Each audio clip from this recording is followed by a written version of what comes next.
Every spring you're told the same lie. Water your plants every single day or they'll die. So you drag the hose around all summer, you watch half of them shrivel anyway, and come fall you're back at the garden center buying replacements. The thirstiest plants on their shelves are the ones that make them the most money because you have to keep buying them. There are plants that want you to ignore them. Once they settle in, watering them actually makes them worse. These are 13 of them. Late July, hottest week of the year, and the only corner of my yard still in full bloom is the one I planted and walked away from. Number 13. Sedum, sometimes sold as stonecrop. Sedum stores water inside its own thick fleshy leaves, the same way a camel carries it. That is the whole trick. When a heat wave rolls through and your annuals are flat on the ground begging for a drink, sedum is sitting there full and upright, living off the water it banked weeks ago. It is hardy across zones 3 through 9, which covers almost the entire country, and you can pick up a 4-inch pot for $3 to $5. The upright kind, called Autumn Joy, grows about 2 feet tall and pushes out big flower heads that start dusty pink in late summer, turn copper in September, and finish a deep russet by October. 3 months of changing color, and it asks for nothing but sun. The planting trick that saves you money is simple. Sedum roots from a broken-off stem. If a piece snaps during planting, do not throw it away. Push the bare end into the soil and it grows into a whole new plant. Try that with a $6 petunia and watch it rot. Then there is the part nobody mentions. When everything else is winding down in late summer, butterflies blanket those flower heads. You did not plant a butterfly garden. You planted a tough succulent that happens to feed them for free. Number 12. Russian sage. Russian sage is the plant that makes your neighbors think you hired a landscape designer. It throws up airy spikes of lavender blue flowers, 3 to 4 feet tall, floating over silvery foliage from July straight through September. It looks architectural, the kind of thing that costs you a few $100s when a professional installs it in a commercial planting bed. A nursery pot runs $5 to $8. It is hardy in zones 4 through 9, and its entire care sheet is 2 words: full sun. That is it. It shrugs off drought, heat, wind, lousy soil, and deer, and the silvery stems stand up through winter, so the garden still has bones when the flowers are gone. Plant it where the hose never quite reaches, because watering it past the first season just makes it flop open in the middle and sprawl. Lean and dry is exactly how it wants to live. Cut it back to about 6 inches in early spring, and it rockets right back up. What sells most people on it is the smell. Brush the foliage and it releases a clean sage-like fragrance that bees track from across the yard, so a $5 plant ends up doing the work of a fragrance shrub and a pollinator magnet at the same time. Number 11. Gaura, sometimes called whirling butterflies. Gaura is one of those plants experienced growers love and beginners never reach for, mostly because it does not scream for attention on the nursery shelf. Give it a season in the ground, though, and it turns into a cloud. Slender stems wave above the plant with small pink or white flowers on the tips, and every breeze sets them dancing, which is exactly how it earned the whirling butterfly's name. It is hardy across roughly zones 5 through 9 and runs about $4 to $6 a pot. What makes it a drought plant is underground. Gaura sinks a deep taproot that reaches down to moisture long after the top inch of your soil has baked dry, which is the same reason you should never coddle it with constant watering. Soggy ground rots that taproot fast. Plant it in a sunny, well-drained spot and then leave it be. The real payoff is the bloom time. Gaura keeps flowering from late spring well into fall, longer than almost anything else on this list, so that one airy cloud of movement carries your bed through the whole season, while the thirsty annuals around it are long gone. Number 10. Blanket flower or Gaillardia. Blanket flower is a native wildflower that grows in sand dunes, open prairie, and the gravel medians of Texas highways. If a plant can bloom in the strip of dirt between 2 lanes of traffic with zero irrigation, it can handle the worst corner of your yard. It blooms in bold rings of red, orange, and yellow from early summer through fall, sometimes all the way to October in warmer zones. A 4-inch pot costs about $4 to $6 and fills a 2-foot spread by the end of the first season. It is hardy in zones 3 through 10, and the garden center will never volunteer this part. Blanket flower does worse in rich soil. Pile on the expensive compost and the bags of fertilizer they love to ring up at checkout, and you shorten the plant's life and get fewer flowers. Poor, sandy, sharp-draining ground is what makes it bloom longer and harder. So skip the soil amendments entirely for this one. The best part is how long the show runs on neglect. The worse you treat it, within reason, the better it performs, and a sweep of these in a dry bed will outbloom anything you paid triple for. Number 9. Sea holly or Eryngium. Sea holly looks like it belongs in an expensive florist's cooler, not a no-fuss garden. It produces steel blue, almost metallic cones surrounded by spiky, silver blue collars, and the whole plant takes on that electric blue color in full sun. People do not believe it grows this easily. It is hardy across roughly zones 4 through 9 and costs around $5 to $8 a pot.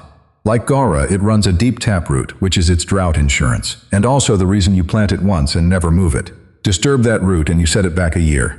Put it in lean, dry, sunny ground and forget it exists. The benefit that makes this plant pay for itself is the vase. Sea holly is one of the best cut flowers and dried flowers you can grow. Cut the blue stems and they hold their color in a vase for a week, or hang them upside down to dry and they keep that steel blue shade on a shelf for months. A single plant gives you arrangements all summer that a florist would charge real money for, off a perennial that drinks almost nothing. Number 8. Lamb's ear. Lamb's ear is the plant kids reach out and pet without being told to, because the leaves are covered in soft silver fuzz that feels exactly like an animal's ear. That fuzz is not just for show. Those tiny hairs shade the leaf surface and cut down how fast the plant loses water, which is part of why lamb's ear sails through heat and drought that wilts everything around it. It is hardy in zones 4 through 9, and you can find it for $3 to $5 a pot, often less, because it spreads so readily that gardeners are always splitting it and giving it away. That is your real money tip with this one. Buy a single plant, let it spread into a soft silver mat for a season or two, then divide it and replant the pieces across the whole bed for nothing. It is the cheapest ground cover you will ever own. Plant it in full sun and well-drained soil and keep water off the leaves, since that fuzz holds moisture and the plant prefers to stay dry. The surprising benefit is that the soft texture and silver color set off every flower near it, so lamb's ear works like a living frame that makes a $3 plant elevate the entire planting around it. Number 7. Yarrow. Yarrow grows wild from roadsides to meadows to rocky hillsides where nothing else bothers to survive. It has been offering across North America without anybody watering it or feeding it for as long as the continent has been written about. No schedule, no routine, no attention of any kind. You can buy a nursery pot for $3 to $6, plant it in zones 3 through 9, and walk away for good. Yarrow blooms in flat-topped clusters of white, yellow, pink, or red from June through August, and those flatheads earn it a permanent spot. They are a landing pad for beneficial insects, the ladybugs and lacewings that eat the aphids and pests off the plants around them. So yarrow does not just survive on neglect. It quietly protects the rest of your garden while it does. Plant it in full sun and lean soil, because rich, wet ground makes it flop. If it spreads wider than you want, pull the edges, and that is your entire annual maintenance. The bonus is the same one sea holly gives you. Cut the flowers and dry them, and they hold their color in winter arrangements for months. Number 6. Catmint, or Nepeta. Catmint is a mint relative that blooms in waves of lavender blue from late May all the way into October if you shear it back once, after the first flush fades. Skip the shearing and you still get a month of flowers plus soft gray-green foliage the rest of the season. It is hardy in zones 3 through 8, costs about $5 to $7 a pot, and spreads into a dense weed-smothering mat within 2 years, which means it earns its keep by replacing both flowers and mulch. The drought story here is the foliage. Those gray-green leaves carry a light oil that helps the plant hold moisture and lets it cruise through dry spells that flatten thirstier perennials. Plant it in full sun, in soil that drains and resists the urge to baby it. The surprising benefit is who shows up and who stays away. Bees and butterflies swarm catmint, but deer and rabbits will not touch it, and the area where it grows tends to be one mosquitoes avoid. Plant 3 along a front walk 18 inches apart, and every time some brushes past, the foliage releases its scent, turning a $5 plant into a fragrant living border. If you are getting ideas for that dry, sun-baked corner you have been fighting with, do me a favor and subscribe. This channel puts out budget gardening guides like this every week, and there is a lot more coming on filling your yard for less. Number 5. Lavender. Lavender is the plant people kill with kindness more than any other, and once you understand why, it becomes nearly indestructible. It comes from the dry, rocky hillsides of the Mediterranean, baked by sun and rarely rained on, so everything it wants is the opposite of what most folks give it.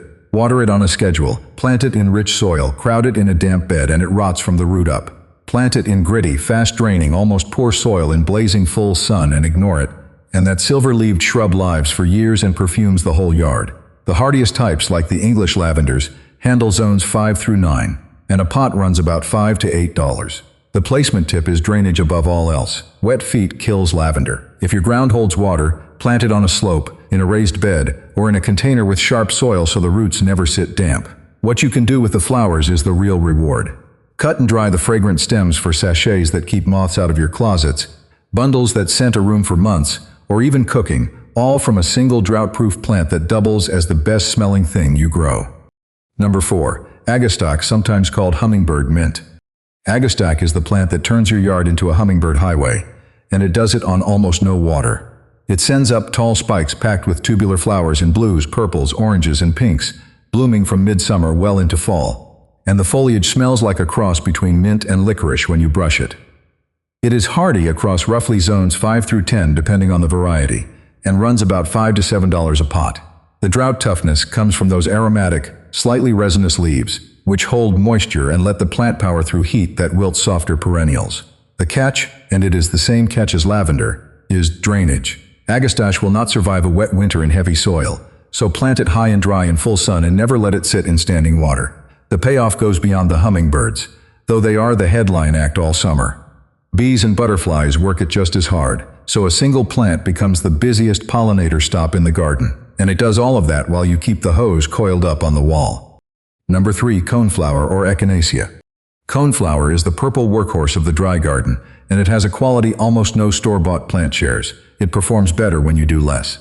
Echinacea thrives in lean, poor soil where fancier perennials sulk and die, and a garden center pot costs $4 to $7.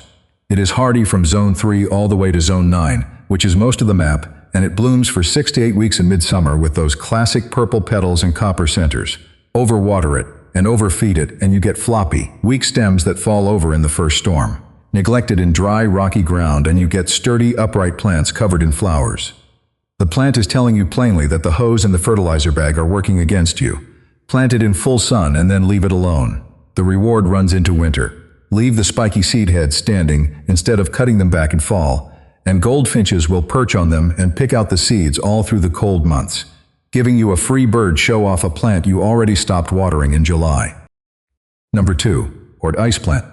Ice plant might be the most dazzling thing on this entire list, and it survives conditions that would cook almost anything else. It is a low, creeping succulent that hugs the ground and explodes into neon flowers, electric magenta, orange, yellow, and pink, that look almost too bright to be real.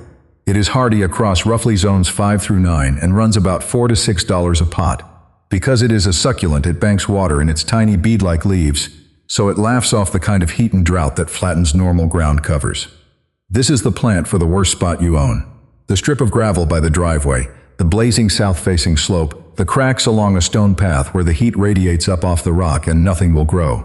Plant it there in full sun and sharp draining soil and stand back. It cannot tolerate wet, heavy ground in winter, so drainage is everything. What wins people over is the sheer coverage. A few small plants spread into a living carpet of color that smothers weeds, holds a slope in place, and turns your hardest, driest dead zone into the most eye-catching patch in the yard. Number 1. Yucca. I am ending with yucca because if drought-proof had a poster child, this would be it. Yucca is an architectural plant with stiff, sword-shaped, evergreen leaves that hold their shape and color straight through summer scorch and winter cold alike. It is hardy across a remarkable range, with the toughest types like Adam's needle surviving zones 4 through 9, and a pot costs around $5 to $10. It runs a deep, anchoring root system that pulls moisture from far below the surface, which is why an established yucca can go through a brutal dry spell without you ever lifting a hose. Watering it regularly does the opposite of help, rotting the crown and undoing everything that makes it tough. Plant it in full sun in the driest, sharpest draining ground you have, the spot where you have given up on everything else, and it stands there like a sculpture for decades. Then comes the flower. Once established, yucca sends up a towering spike, sometimes several feet tall, packed with creamy white bells that glow at dusk and draw pollinators, including moths that visit it after dark. So the toughest, most ignored plant in the whole yard rewards you with one of the most dramatic blooms of the year, off a plant you were specifically told to leave alone. So there is your list. 13 plants that do not want your hose, your fertilizer, or your worry. Plant them once in the right, dry, sunny spot, walk away, and let them do what they have done in the wild for thousands of years without a single person watering them. The garden center will keep its annuals up front, banking on you coming back every spring with another empty cart. You do not have to play that game anymore. If stories like this help you spend less and grow more, there is a lot more of it on the channel.